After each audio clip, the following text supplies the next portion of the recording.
I was given the opportunity today to talk about the importance of creating learning environments in our classrooms where social emotional engagement is literally a fuel for a student's learning. We are in an unusual time right now because of COVID, in that we have been asked to do our learning remotely. And this puts us at great risk because one of the ways that we engage in learning is by connecting with each other, by seeing each other, by interacting with each other.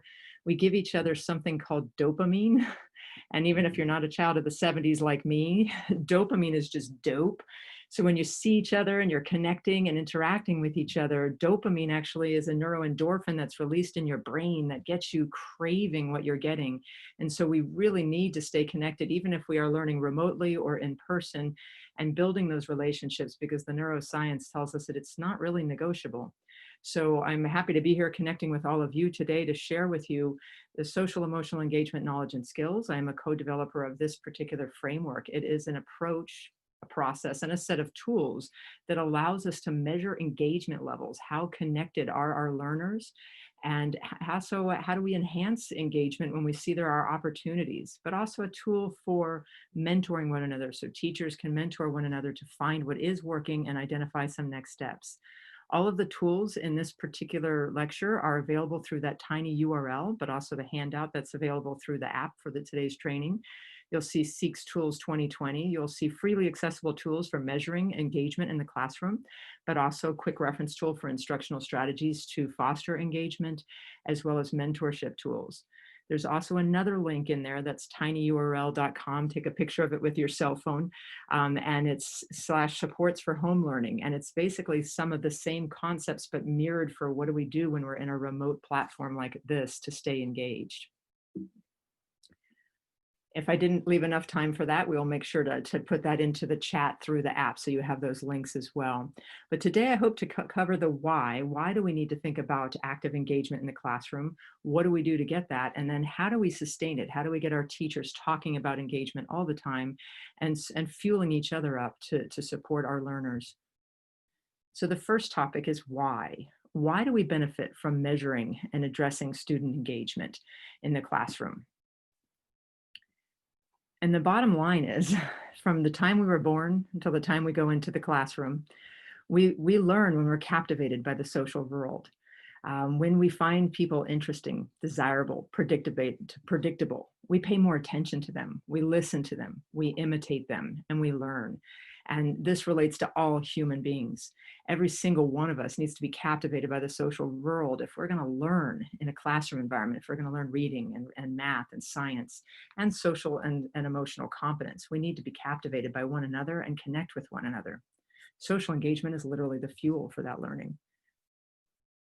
Social emotional engagement is also the fuel to help brain development. Healthy brains grow when they're connected with the social world. In the first couple of years of life, and sometimes it takes longer, we form something called the social brain, which reminds us to pay attention to people, to listen, to imitate, to listen to their speech.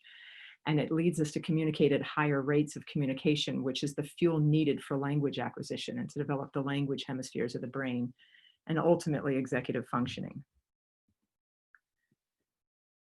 Essentially, every single one of us as human beings has that engine, the brain, and we're all fueled by a different dose of oxytocin, dopamine, and opioids. All of us have different levels, in fact, of those chemicals. And while many children with autism are actually born with genetic differences, every child with autism is different. There isn't one that would be similar to the other, really, but we all see in the research community slight differences in the amount of dopamine that is released around social stimuli, or the amount of opioids, which is the natural, free of charge, totally legal version of opioids that we get from connecting with people.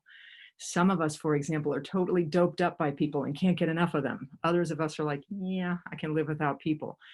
Other of us are craving people, but we aren't that stimulated, so we don't pay that much attention.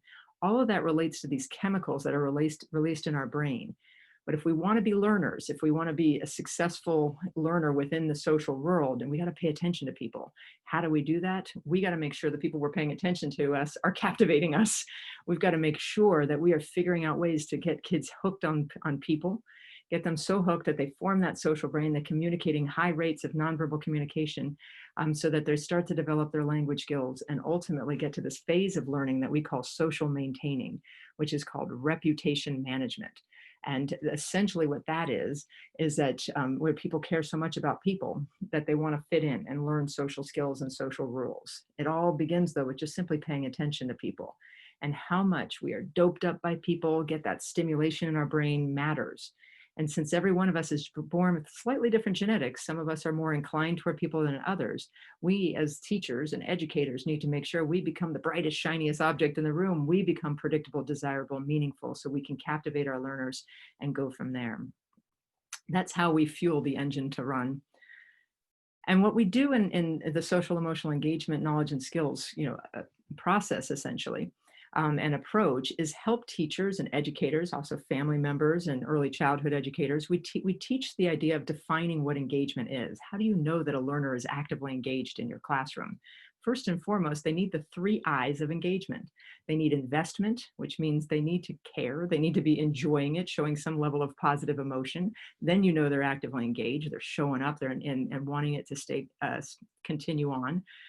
We also want independence. We want our learners to know what's expected of them. Are they comprehending the expectations? Do they know what to do in any given situation? They have access to tools like visual schedules and other things that help them understand the independence. And then, are we seeing their initiation? Are they showing what they know in whatever form of communication they can?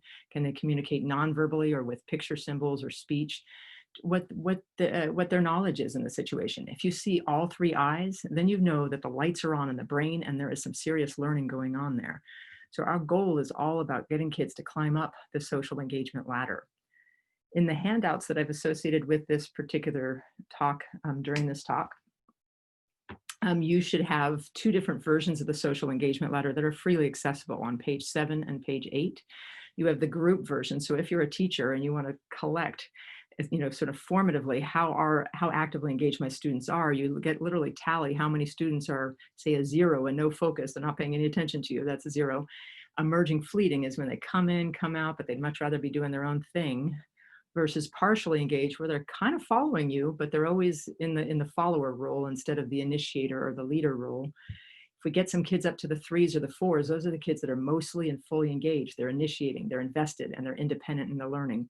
Then you know we're in business. We can measure this at different times of the day and relish in the moments we get our kids above a 2 and really think about what's working at those moments. This is a way of measuring, are our students connected with us? Do they feel included? Do they feel strong? How is their well-being? All of this relates to having kids being over a 2 on the engagement ladder. Just a quick pause to Jareen. Hopefully, can you see my slide still and everything's going okay from an audio and visual perspective? Everything's perfect. Okay, great. Thank you. So I'm going to shift us from the why of engagement, which is making sure we're connected, we are invested, independent, and initiating, to what do we do to get kids to climb up that engagement ladder? When we meet together as educational teams with all of these tools, basically I have teachers brainstorm amongst themselves. When do you see your students above a 2? Write everything down. Every time I get my kid above a 2, I happen to be using some music or some hands-on material. I've tied the learning standards to their real life application or to their students' interests. We start documenting all the things that matter to get kids invested, independent, and initiating. And a lot of teachers start to build something that we refer to in the field of professional learning as self-efficacy. A lot of us know how to do this, but it's those moments when we see challenging behaviors or a student who's disconnected that we kind of go back and say, I don't know what to do. And of course you do. Let's go back to what worked. Let's go back to number 2 and to the 2 on the engagement ladder and say, how did I get them there last time? I think there was a visual schedule in place. There were hands-on materials. It was tied to real life materials. When we start doing a lot of that brainstorming, we realize that our instructional strategies that are tied to active engagement tend to fall in a very heavily research-based framework called a universal design for learning. A universal design for learning is one in which we want to foster engagement in multiple ways to get the emotional regions of the brain checked in, logged on to whatever learning standard we're going after at that moment. Do we know that this human being in my classroom right now is loving what they're learning? And how do we get there? Oh, we got to do that in many different ways. We have to stimulate their interest and motivation, whether it be through music, through movement, through real life materials, movement, things of that nature. That's about getting the emotional hook and getting the investment. In a universal design for learning framework, we also think the back of the brain needs to get it, the comprehension. And so, how do we get kids to understand the learning standards or the social expectations? We got to make sure we presented information in different ways, not just verbally and visually, but we're going to represent informations with hands-on materials, with visual supports, contextual information, maybe some role play. There are many different ways we present information, but all the things we do contribute to that individual being more independent. Finally, to get the whole brain involved, we got to get the frontal lobes in there. Once we get the kid hooked and we get the back of the brain going, we need that child showing what they know. And we need to give them opportunities to show what they know, making sure they have a chance to share with a peer, with a teacher. If they need different modes of expression, we need to give them lots of different ways to communicate. Some children or people communicate with facial expressions, gestures, body language. We need to honor and appreciate that. We could also be thinking about symbolic forms like speech or pictures or sign language or written communication. We make sure that there's different options to communicate as well as different opportunities. We're going to get that initiation going. So what does SEEKS do in relation to this universal design for learning framework? Well, it allows us to have this look-fors or strategies that are universal regardless of a human being's developmental level. We need to make sure that as educators, we know what to do when we have a child come into our classroom who is before words. And what that means is they're not using speech yet. They're not using sign language, picture communication, or any other form of assistive technology. How do we make sure we get them invested, independent, and initiating? We need tools to be able to access quick strategies for that level. We also then need to think about what about the kids who are emerging language, where they are beginning to talk. Maybe they use picture symbols, sign language, assistive technology to communicate, but not through fluent conversational language yet. What kind of tools do we need for kids at that stage? Versus the conversational stage where children do have a pretty strong command of the language hemispheres of the brain have developed. They've got some nice language skills. Now we're looking at, does that individual need support with their self-efficacy? Do they need more confidence being able to communicate with their peers? Do they understand social conventions? And how do I support that individual's investment, independence, and initiation?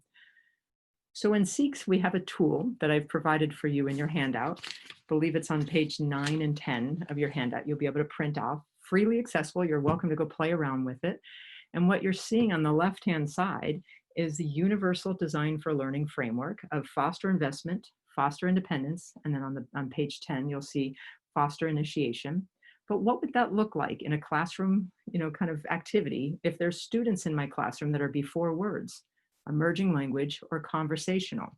This is well before we even look at a student's individualized plan. This is just what a strong learning environment focused on social engagement would look like for children and young people at those different stages. So I thought that in this particular format, since we don't get to interact that much in a webinar, I'm just going to show you loads of videos to keep you engaged in this examples here. The first one I want to show you is what would we do to foster social emotional engagement by fostering investment? How do we go after the I of investment? Let's get that emotional part of the brain fired up and doped up on people. We have to get the emotional hook first and foremost. So we have a mentorship checklist, and that mentorship checklist is in your handout on page number 11, where we would look at where one teacher would go watch another teacher and ask some questions. There's only 2 questions to ask with investment. And that is, I wonder if student interests have been considered to stimulate motivation for learning in whatever learning standard you're going for. Do we have real life application, hands-on materials, whole body movement, humor, competition? It depends on the developmental level.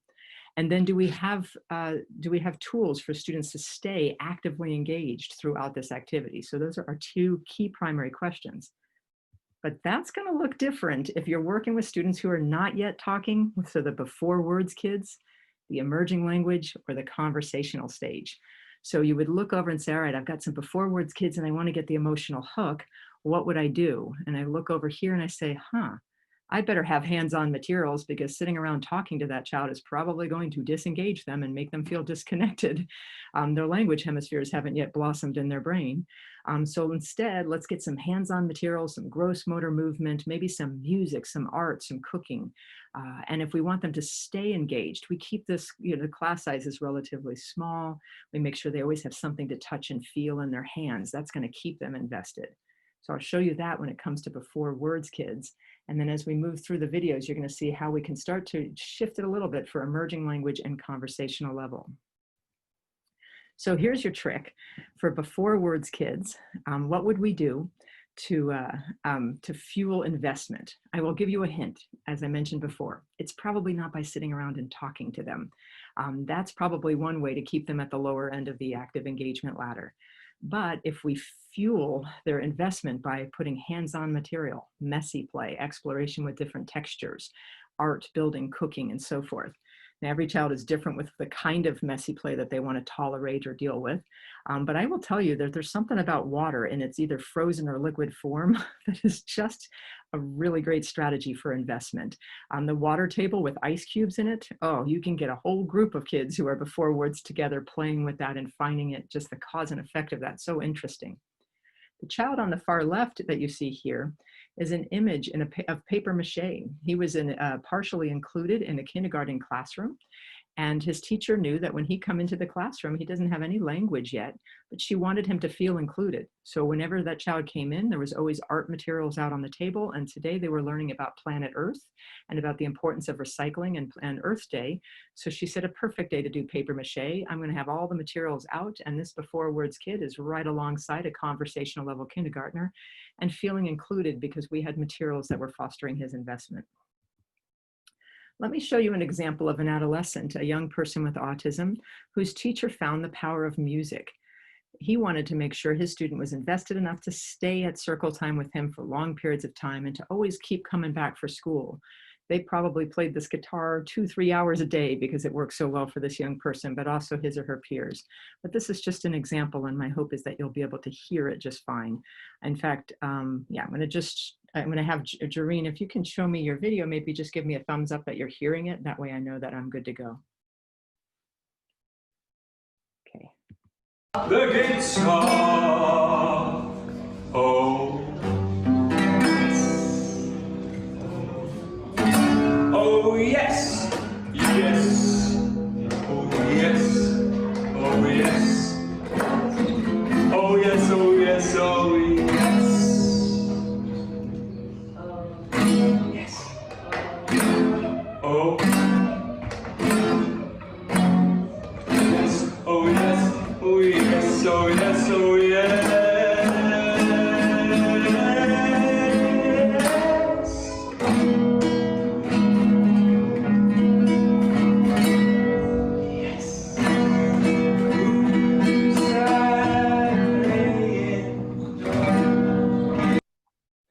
Okay.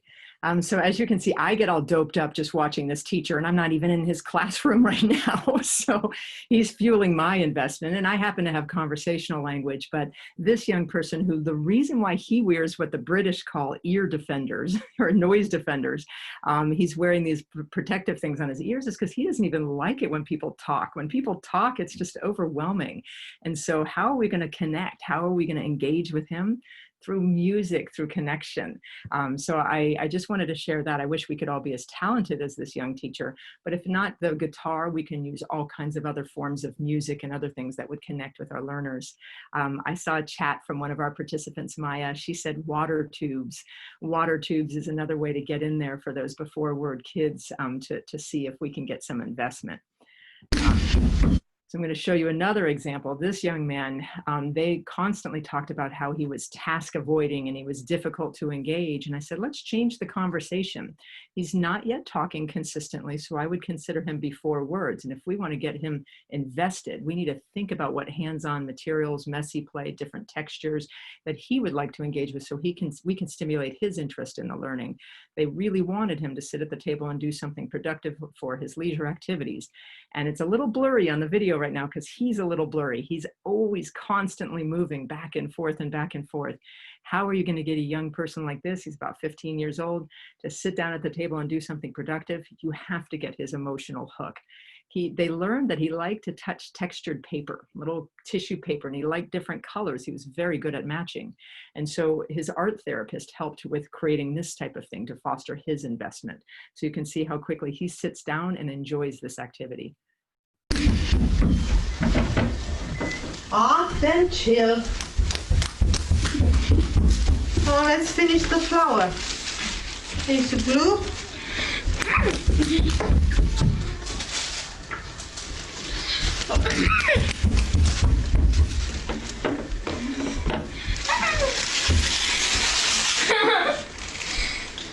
Oh, almost finished.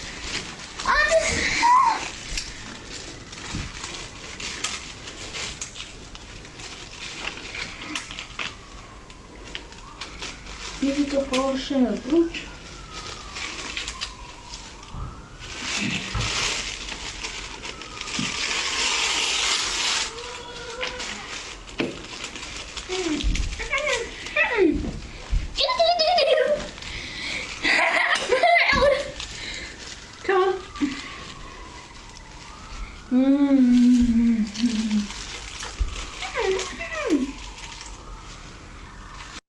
One of the things that you might notice about this video is that the teaching assistant that's sitting with this young person is doing very minimal talking. And the reason why is that this young person, also similar to the previous young man, wasn't so fond of speech, and that when people talk, he would often turn away, sometimes hit himself in the head. And so she kept her language to a very minimum, and she often used objects as a form of communication with him. She would simply show him the materials, he would take them from her, and they built a relationship that way. And what you'll see here is, as he comes toward the very end of the activity, as you see at the very end of the activity, he finishes. Oh dear. Finished. Very beautiful flower. And what you'll see, he says this beautiful phrase. He doesn't talk very much, but he says, "Oh dear." In British English, that's the equivalent of uh-oh. It's what we say when something goes wrong. So he said, "Oh dear," because he didn't want this activity to end. But very importantly, the first thing he did was take his hand and go over and put his hand right on that teaching assistant's, her hand. That's him initiating and showing what he knows, which is, I want you to come with me wherever we're going next, because this activity is over. I hope I have you with me. And you don't need to have verbal communication to be a good friend of mine and to be connected with me. And so this is something I wanted to share. When it comes to before words, we're going to want to bring in some hands-on, some messy play, and also modify our interpersonal style so that we're not overwhelming children with a lot of language that their brains are just not ready for yet. We can give them the language that's relevant and meaningful, but keep it as simple as we possibly can. Yes. I'm seeing a couple of chats from those that involved, and the idea of students who enjoyed tearing paper. And so oftentimes it could be part of the recycling effort or the shredding effort. So that particular activity can be very joyful for some, just that idea of tearing and crinkling up. And that's something I've seen too that has been so powerful for students.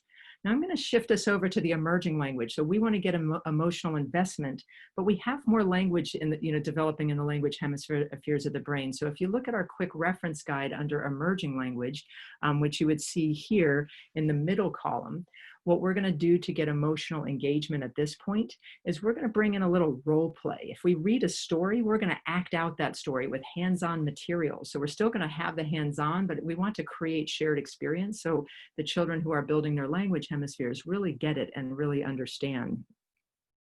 In this group of students, the teacher, to her right and to our left, is a young person with autism there, who she has learned that as long as when I'm reading, he's got something in his hand to recreate the story with, we're in business. He's invested. And she decided to do it for her whole integrated preschool classroom. So now everybody is going to act out the book, Pete the Cat, and how his buttons kept popping off. And so what they have in front of them is a little plate that represents the shirt that the cat is wearing. And every time the button pops off, they have to take one of their buttons off and take it off their plate and put it on the floor. All the children are super busy and recreating the story, and thus they are actively invested in the activity. My buttons, my 3 groovy buttons, my buttons. Oh no! Take one away! Another button popped up and rolled away. Are you guys gonna cry? Left. No. 2. 3 minus 1 equals 2. Did Pete cry? Goodness no. buttons Come and buttons go. He Kept on singing. Ready? We have 2. My buttons, My 2 groovy buttons. Oh Oh no! Another Button popped off. My favorite You like the buttons Our left. How many are left? There it is. He cried. Goodness, no. Buttons pulled and buttons go. Take it off. Oh, wait, we got one. Just one. Ready? Buttons. My button. My one ruby button. My button. And the way we gauge if our students are invested is their facial expression, their interest in sustaining the attention to the task. And as you probably noticed, the boy sitting to her right never left. He kept looking up, looking at his peers, and really noticing what was going on. Had she just been sitting there reading a book and having them all sit with no materials, hadn't brought in that music, that role play, the hands-on, we wouldn't seen as much investment. So for our emerging language students, we're gonna be thinking about, can we recreate the story a little bit? Can we have them role play a little reader's theater? Now, let's gonna shift gear chronologically and developmentally to the conversational stage. So now we've got a young person, he's in 7th grade, he needs to learn percentage rates. And his teacher said there's an opportunity to increase his investment, because on the engagement ladder, this young person was like, I don't want to be in math. I want to just get up and leave. Every now and then, I might even use a little profanity to tell you how I feel about this academic subject. Our children's needs and developmental abilities change so significantly over time. But the need to get the emotional hook doesn't change. And so this person at the front board is actually a young teacher. He's only a 2nd-year teacher.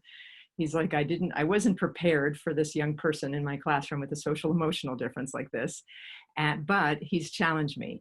I've got to make my lessons engaging. I'm going to change my instruction at that tier 1 level, and I'm going to embed some, not just hands-on materials, but real life connections. So he thought, how can I make percentage rates tied to 7th graders' real life dreams and imagination? He says, all right, this young person was into CSI. He would go home, the student that we're going to be thinking about, he loved watching too much CSI shows. He'd go home and watch all those detective shows. He's like, you know what? I'm going to have all the kids sit back and dream about what their dream job is going to be. Do they want to be detectives when they graduate high school or college, or are they going to go into the military?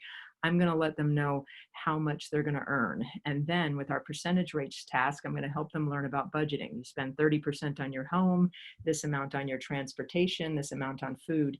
And so last week, 2 weeks ago, they picked what they were going to earn as their dream jobs. And this young man with autism picked that he was going to be a detective. He was sadly disappointed to find out that he was going to make just as much as the kid who was going to be the high school teacher. But he was happy to find that he could still afford a 4-bedroom house with a jacuzzi spa. He's going to learn the lesson, though, that you can't spend all of your money on your house. You still need a little bit left over for some food and some potentially for a car. Because last week he spent the 4-bedroom house and the jacuzzi spa. This week they're going to spend this amount of percentage on their car. Are they going to buy a car or a truck? Is it going to be new or used? You'll see some of the other children in the classroom all excited that they're going to buy their BMWs and their used Maseratis, whereas our young man, he wants his Camaro, because if he's a detective, he's got to drive a Camaro. And he learns the lesson that you can't spend all your extra money on that jacuzzi spa and still have a Camaro. So you're going to see how invested he is in getting his work done here. Yeah. Carter. The it started with a V, didn't it? Carter. Hey, Justin. What's it like for you? BMW 3 Series. It's not 40,000, it's 54,626. That's cheap for a Maserati, for a used 2014 Maserati. What we're talking about is what would you be driving when you're not working? I don't know could I get on the side? Like, what kind of car would be the best car you could get for the detective? Well, Could I get something like a Camaro? It's your preference. No, would I have enough money to get a Camaro? So I'm definitely not a good guy. well, let's say how much you spent on your home. I don't know. No, never mind. I can't do that because I spent too much. You spent too much. So, Yeah. So we need something a little bit. Can I erase some of these? Yeah, absolutely. Can I get a pen and get a marker? Because I'm gonna mark some of these out. Like I want to be Absolutely. one of these. Instead of wasting your eraser, just put a mark through it if you don't think of it. Okay, so you saw this little frenetic energy between the student and his teacher. He's like, I think I spent too much on my home and I can't afford my Camaro. Can I erase some of the things I bought like as extras in my house last week? And it's almost like he turns and he hip checks the teacher, get out of here. I have some serious math to do. And I think the teacher's like, whoa, you know, I have to get out of his way. He's got math to do. It helped him realize that when you really make that lesson meaningful and tied to real life application, that's when we get the emotional hook. You have this, you have, if you will, on-task behavior engagement versus off-task non-compliance. A lot of it came from the instruction itself. So it was very empowering for this teacher to hear and see that. And he also saw the impact that it had on all of his students as well. So getting the emotional hook is one thing. And one of the second question we pose to ourselves in our mentorship tools is, well, what have we done to sustain the investment so that kids can stay actively engaged? It's one thing to get the hook, but staying engaged is, you're going to need to know, hey, what if I slip into the yellow zone and get kind of irritable? Or if I'm really bored by an activity, what do I do if I'm in the blue zone? Being able to actually provide tools for our kids to problem solve, what will I do in this situation? What will help and what won't help? This is a group that I used to run with my co-author of an approach called CERTS that I am a co-author of, and Amy Laurent, and she and I are running a group with a group of 4th and 5th graders who are learning about sustaining their investment. They're like, well, I like school and I like things about it, but I don't like sitting in my desk for long periods of time. So we had them write down all the things that were barriers to their sustained investment, and each day we tackled them. And we said, okay, sitting in your desk is a drag, right? So let's come up with ways to make it more desirable. Let's rate on a scale of -5 to +5, a whole bunch of different coping strategies that you could try while you're sitting at your desk, and see if that'll make sitting at your desk less of a drag. It might be things like doodling, you know, bringing an art book, maybe playing with your pencil lead. You could do some chair push-ups. There are things that you can do to cope. And that is what we're talking about with these boys, so that they can stay actively engaged. Right. Sam, I'm going to just pause it right here. So we zip it ahead right here. There you go. Okay. Listen, if I do this, this regular is pretty much. Can it be crawling? You know what? No, because you can't do that in school, but you can do this. When you're sitting in your chair, up in your chair. Have you ever done chair push-ups? You have to sit in your chair for 6 hours. I know. Have you ever done chair push-ups? Because Give it a try, Sam. I'm about to become a 4th grader, and 4th graders are expected at my school to sit down and pay attention. All right, Sam's trying chair push-ups. Sam's trying it. What do you think? Oh, I'm pretty enthusiastic. Give me a rating. +2. +2. So that's something that Sam could do at school. Give it a try, Declan. So what you saw there was a group of students sitting around basically brainstorming, what am I going to do to stay stimulated, to stay invested in my classroom when I go back to school? And that's something that we as educators need to begin to do with all of our students, not just those with social emotional needs. It's so important for every one of us. And what that student ended up doing, the boy who wanted to crawl through his classroom, but he's instead learned, you know, you could probably do some chair push-ups, you can play with your pencil lead. There are other things that are more conventional in the classroom that you could try. They actually wrote letters to their teachers and said, I learned that sometimes I struggle with staying invested in school when I'm having to stand in line for the cafeteria, or when I have to sit in my desk for long periods of time, or when I'm in an activity that I don't understand the meaning of. Here are some coping strategies that I've come up with that. For sitting at my desk, for example, I'm really into doing origami or drawing in my doodle book, or doing chair push-ups. Are these acceptable in your classroom? And if they're not, I understand, but can you give me a couple of different alternatives so that I can stay invested in your lessons? The kids were learning how to self-advocate for themselves, to be able to say, I need to be invested, I need to stay invested, and it's hard work for me for whatever reason. And so will you help me in a partnership be able to do that? And these kids were only in the later parts of their elementary, 4th and 5th grade. You can just imagine their strength and self-advocacy as they go on further down the road. If you're looking for additional ideas for fostering investment, you can totally reference that quick reference tool that's in your handout on pages 9 and 10 to look at that section of under investment. I'm just going to show you a couple of examples, though, of section B, which is getting that independence, which is the back of the brain. How do we get our kids understanding what's expected of them? Are students being given access to information presented in different ways? Do we write things down for our students? Do we show them a visual, a graphic, a photograph? And for children who don't have as much language, maybe the actual objects and objects of reference, so they can predict what's about to happen to them. And so this section is the bottom of page 9, and then also the top of page 10 gives you some ideas of how do we foster independence. For example, in one of our before words children here, what we're trying to do is help him more independently go from playtime outside as an early childhood student into for a mealtime. The teachers used to come and verbally tell him, all done playtime, time to go. They would give him gestures that were symbolic in nature and their speech. He wasn't paying much attention to that. His language hemispheres haven't developed yet in his brain, so it was meaningless. They would show him a picture symbol, which is a nice idea, but again, it's two-dimensional and he didn't understand. So he wasn't independent. They would take him and pull him along, which, by the way, hard pressed to find an evidence-based strategy that says coercion is a great instructional strategy. So I say, you know what, why don't we get the back of the brain more involved here and help him understand what you want him to do? You want him to go inside for mealtime, bring an actual object of reference like the plate or the cup or the spoon. In this case, they actually brought a see-through container with some of the food items that he really likes in it. And you'll see once they show him that item, he immediately turns and independently makes that turn for the transition.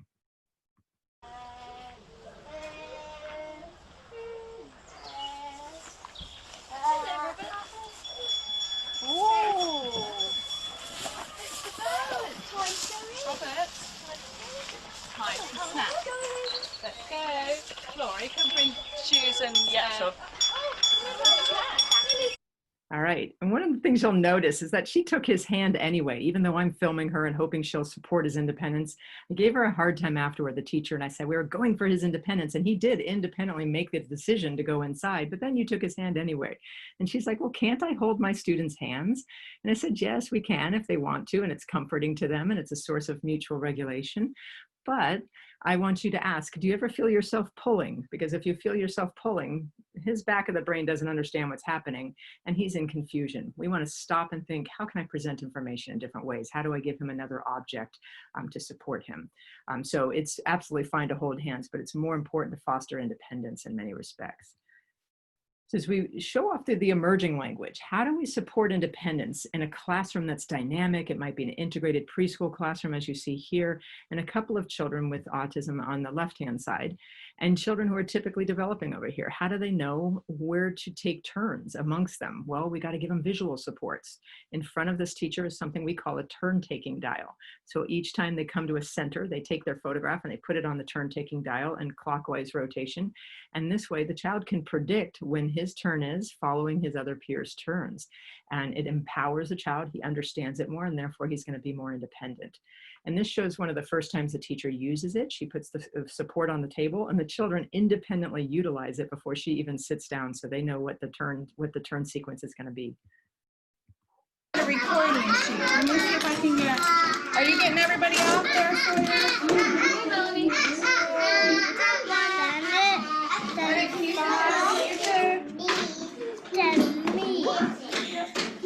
Is that perfect? Good. And we need Thank you. that, Melanie. I'll get a couple here. Okay. So Bennett and Melanie, we're going to work together to record our stuff. Oh, thank you, Melanie. Okay. Okay, here, look. You get one shirt. What color shirt would you like? You guys did a great job getting that ready. You would like blue? Why I always get excited about that video is a teacher literally going, I don't even have to do the job of organizing the turn-taking sequence. They have the visuals, they know the sequence themselves. And so they're sitting there debating who's going to go first, second, third, and fourth, because they have a visual that helps them understand. These are the kind of supports we put into place for our emerging language students, similar to providing information in different ways to ensure understanding, like visual schedules, to be able to help them understand what are we going to do first, what are we going to do next, and so forth. You'll see quite a bit of reference to those for our emerging language stage students. As we jump up into the conversational stage, one of the key questions we pose to get the back of the brain understanding is, do our students understand social expectations? Like, do they know how loud they're supposed to talk in any given situation? Are they supposed to talk like at a level of a 5 on a scale of 0 to 5, or like a level of a 0 or a 1? That takes a lot of social intuition to be able to derive the meaning of this situation is, I talk quiet versus loud. And so instead of making it a guessing game for our conversational kids, we're going to put visual supports in place so they can be presented information in a different way. Here's a vocal volume meter that indicates where you should be and where we actually are. And I'll show you that it's being used in this particular classroom example. They're doing a math lesson. They've got hands-on materials so they understand the part-whole relationships of numerators and denominators, so fractions. And they all have instructions in front of them so they know what to do. And if they don't get along, there's a visual on the wall that indicates what happens if we don't like each other. How do we take turns? And then finally, there's a visual for vocal volume level, where we are and where we should be.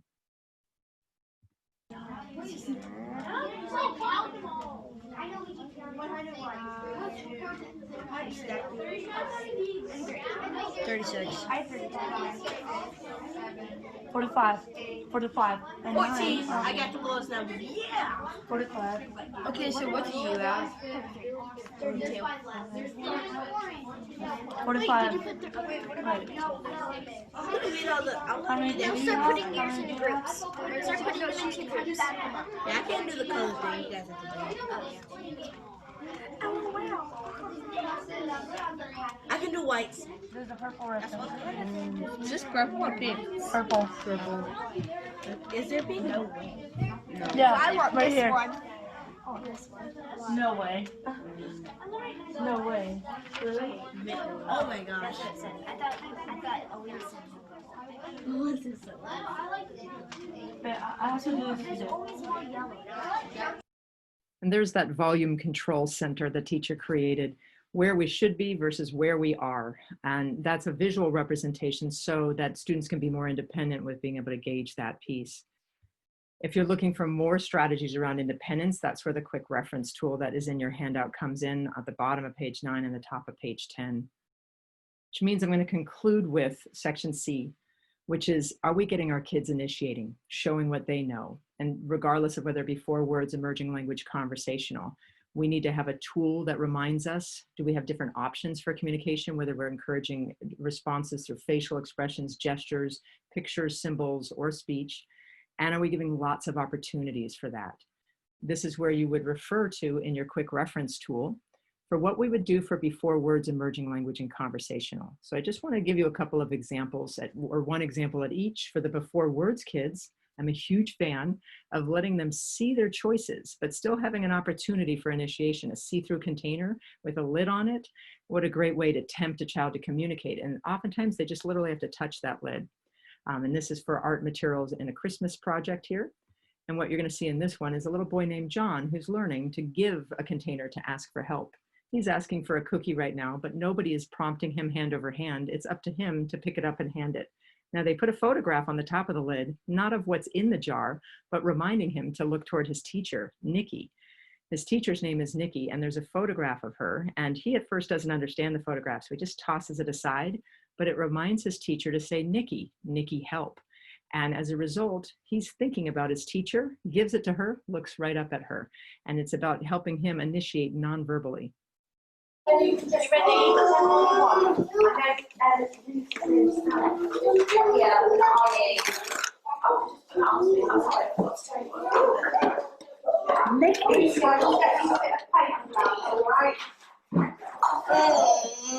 help. And just so you know, I'm hand flapping when he figures out on his own that I got to turn and hand it to a person. To me, that shows he's becoming interested in people, and he knows that people can be a source of assistance for him. Now, when he looks at her face and he has that kind of a flat face, I'm like, we got to be more captivating. He's got to look at us and smile and enjoy us more. So we still have to work hard on making sure that we're not just vending machines and offering items to them, but we're playing and we're engaging as well. This is just one example at the before word stage. And I'm smiling because maybe Maya, you have seen these kind of things too. This is water tubes, love them. And so here's an emerging language kid who's invested in the activity, gets to pour the water down the tubes, but he still needs his teacher. So they're going to use visual supports that are going to help them remember to do Emily, pour the milk. And this one is Miss K, pour the water, which is a British English way of saying, Miss K, turn on the water, please, so I can fill up my jug. So he's learning to use people's names, verbs, and nouns. Good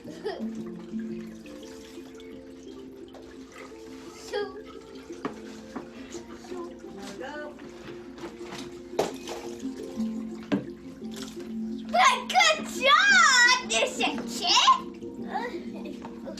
Look! Good job, Harvey. K pour water. It's K. There we go. So I wanted you to see that because in the social emotional engagement tools for providing options, we're going to use lots of visual supports like core vocabulary or picture communication, but we're going to keep it social and use a lot of words to represent people and verbs like Miss K, pour the water. Finally, I wanted you to see the next one here, and that would be our conversational example. So a fifth grader, there's several different children with autism in this inclusive fifth grade classroom. And this teacher knows that her job is to get them showing what they know. So she's going to provide loads of visual supports, which is this visual schedule on the front. They all have a visual schedule in front of them. And the activity is really hands-on. So they're learning about plate tectonics and how to make magma push up through planet Earth's crust with frosting and a graham cracker. And then they're going to turn and talk with their peers about what they've learned. And so what you'll see here is lots of chat and lots of talk in a really hands-on, visually supported activity, which to me shows how do we get the most social engagement into our classroom lessons. The very first thing we are going to do is you have a help box at your seat. You have the terms. Read them with me. Everybody look at the help box. Read them with me. Oceanic plate, continental plate, magma, constructive force, destructive force, volcanoes, mountains, earthquakes. Okay. Divergent boundary. That is the very first thing that we are going to talk about it with your partner in a whisper voice. What do you say? It looks like the icing was smushed together, but then it just went out. Well, you're so fast. So like the magma got pushed that fast. It looks like just wait until we add the cookie. But it looks like that the graham cracker was pushing the magma outward. And so what you see here, the tools, the materials, the visuals is empowering this young lady to talk with her peer and to develop her self-efficacy as a young person with a social learning difference. She's got the investment, the independence, and the initiation opportunities here. All right. What I'm going to do right now is I'm just going to shift us to just a conclusion of the how. How do we do this SEEKS thing? SEEKS is an approach that many school districts around the metro are using, but also all over around rural Georgia and well beyond Georgia and to other states as well. It's a set of tools and materials that can be accessed. I'll make sure you have the website at the end. But how does it get sustained is that we sustain it through teachers. Teachers learn to mentor one another in a way that's really consistent with how adults like to learn. We go into each other's classrooms and we use something called appreciative inquiry, where we walk into a classroom and say, I notice you already do this to foster investment, independence, and initiation. Where do you see opportunities? Let's use the quick reference tool to brainstorm together. The whole process is really affirming, appreciative, and positive, and teachers really enjoy being empowered with it. So that's really the key part of the how, is just sustaining that work. So as I conclude, what we want to do, and when we think about creating learning environments, is to make sure that our learning environments are just rich with social emotional engagement for all learners. Our students need it. We need to fuel investment by fostering engagement in multiple ways. We need to fuel independence and fuel initiation as well. But we also need to do that with our teachers too, and make sure they feel appreciated and affirmed for what we do. So I'm going to pause at this point on my slide that has my email address and seeks.com for any more freely accessible materials. And actually, I'll go back to the very first slide to conclude, because that slide had 2 different links to download materials, including the one for supports for home learning. So that whole section on home learning is really about remote learning activities that fuel investment, independence, and initiation as well. And I'm going to pause and see if we want to moderate some of the Q&A that came up during this conversation, and see if I've got a moderator to help me. Yes, you sure do. Excellent. Okay. I was trying to type in your URL. So if someone on the CLD team, if you could just type in those URLs in the chat for our attendees, and just be sure that it says all panelists and attendees. We want to be sure that they have access to those links. We have a question in the Q&A for you.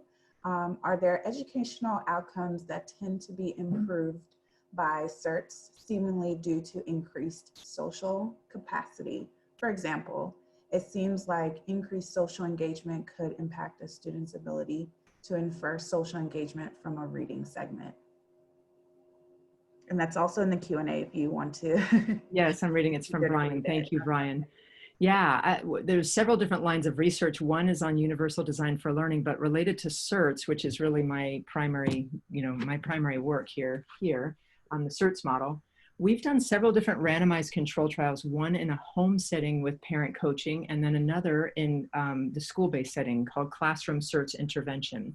That randomized control trial randomly assigned children from self-contained classrooms all the way to mainstream classrooms. And what we did was we taught teachers to focus on this active engagement, investment, independence, initiation, and gave them these, and helped affirm the strategies they were already using and build on that toolkit.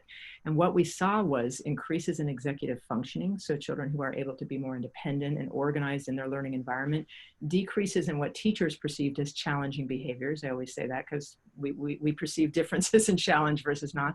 And so we had more active engagement in the learning standards as a result of this active engagement, and higher executive functioning. So those were the two outcomes that we really linked.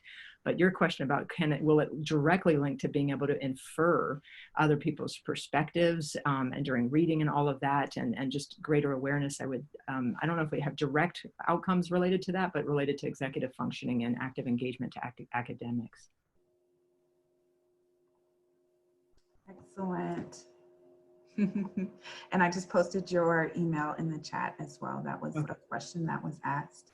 Okay. As of right now, I don't have any other Q&A questions. Does anyone have any other questions that they would like to ask Emily Rubin about her presentation, about engagement, about SEEKs? Thank you so much for your time. Oh, you're so welcome. Thank you for having me. I had a busy day today, so I appreciate you hopping on and joining us. I want to thank also the two interpreters as well. I appreciate you very much. I hope I did not speak too quickly. There is a comment in the chat. Let's see. I'll let you read that. It's still all attendees. I don't have to read it out loud, but if you'd like to comment, you can. Oh, it looks like there is a question. So I was thinking about the engagement ladder and was thinking that it would look so different for my students, severe ASD, because they wouldn't make a lot of eye contact or seem engaged.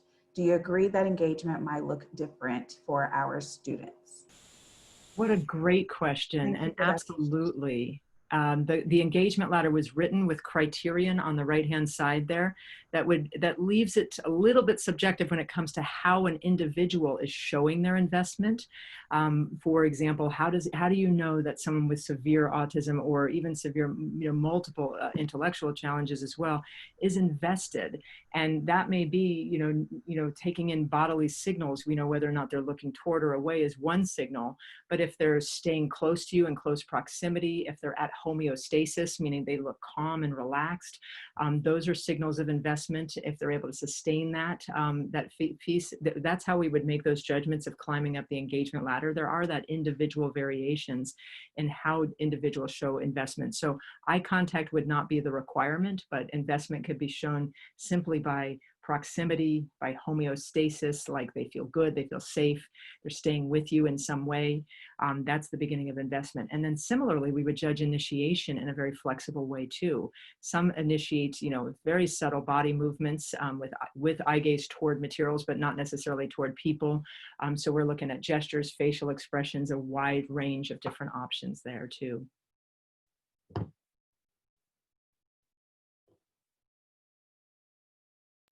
I muted myself. I'm sorry. I was here talking to you and you couldn't hear me. So thank you for that answer. There's another question. Lastly, I have emerging language and before words kids in my class, and it's so hard to do whole group lessons. Would you recommend always breaking these up, I guess these groups up into two different groups, or trying to merge these different kids together? That's a very good question. The quick reference tool was designed and that says if you have any students who are before words, you're going to want to always have what's in that left-hand column in place, which is we're always going to want to have hands-on sensory-based activities for them. You might add in some of the emerging language supports too to see if we can get an activity going with all of the students. But I think it's really, an individual teacher and an individual group of students' decision to say, am I able to get all of my kids above a 2 when they're all together, or does it behoove me to break them into different groups? If you're able to do it, if you're able to bring them all together and they're all at least a 2 or above on the engagement ladder, then you better write down what you did that day because you just spun a lot of plates to keep a lot of different, diverse human beings actively engaged in learning. So that's beautiful. If you're struggling with that and you see, hey, I'm so much more successful when I'm in a smaller group with these students and I can get them up to 3s, I say the power to you with that too. So it really depends on the students, depends on the teacher and resources that you have available to you. But how do we know what it's working is if they're, all of them, are they above a 2 on the engagement ladder? So, how long have you been involved with SEEKS? Maya, that's a great question. I saw that in your question and answer. I co-authored the CERTS model, which is really like at the higher tiers of multi-tiers of support, designed specifically for children with autism and social emotional learning differences. That was published in 2006. It took us 12 years to get to a point where we now have randomized control trials published on CERTS and its effectiveness in natural settings. But when I was recruited to Georgia by the Marcus Autism Center to be the director of educational outreach program in 2013, I was asked to build the capacity of the public schools in Georgia to support children with autism. And I did some research and I found that more than half children with the eligibility code of autism were in mainstream classroom settings in Georgia. And in some districts that have minimal resources, schools that have very few resources available to them, not only were they in mainstream classrooms in there, they had very little special education support really afforded to them. And so it behooved me to say, all right, I know a lot about specially designed instruction and CERTS, but I want to make things a bit more universal so that that teacher that I go and work with in Southwest Georgia that has a child with autism in her class, she can use these approaches with every one of her students in her classroom, and it doesn't feel overwhelming to her. And so it's still really benefiting that one child, but benefiting the whole class. So SEEKS was really developed around 2013, is kind of the first year we started to roll it out. Awesome, thank you. This was not a Q&A question, but someone asked about getting the materials that you're offering, like the social engagement ladder forms, and I was able to just share that you posted these handouts and the PowerPoint slides in Whova, but we will also post these documents on our website as well after the conference so that everyone can get access to those materials. Sound good? Sounds great, yeah. Okay. Awesome. Okay, so we have another question. In the independence section with the example of the teacher who held the student's hand to guide him inside for snack, you mentioned that if you still have to pull on him, then that shows confusion. How can you tell the difference between your student or child being confused on that situation or just showing defiance if you have to pull them along? That's a great question. It is a good question, and I really shouldn't have attributed immediately to confusion. It could be very much this child either doesn't know where they're going or they don't want to go there. And either way, we got to stop and think, what can I do? What can I do to fuel independence by providing maybe additional object of reference or other support? And then, hey, if the child is being, quote, defiant or is not invested, I changed defiance to an opportunity to increase the individual's investment in what we're doing, is we change and we go, how do I get him more invested in where we're going? How do I make the upcoming activity feel safer, more interesting, more desirable? And once I do that, we're going to see a little bit less of that pulling that goes on right there. So we might have to shift our problem solving from this is about confusion to investment. What do I do differently for the upcoming activity? Excellent. Great question, though. Thank you for that answer. Any other questions? We have 1 minute. It's funny, my phone says 4, but my computer says 3:59. So I don't know which one is correct. So we'll go with the computer. I think that's all we have. Thank you again, Emily, for your time and your awesome presentation. Everyone has your email and can get in contact with you if they have any other questions. And you'll see in the chat that you are getting some thank yous and appreciation. Great. All right, well, thank you for having me. Of course. Okay.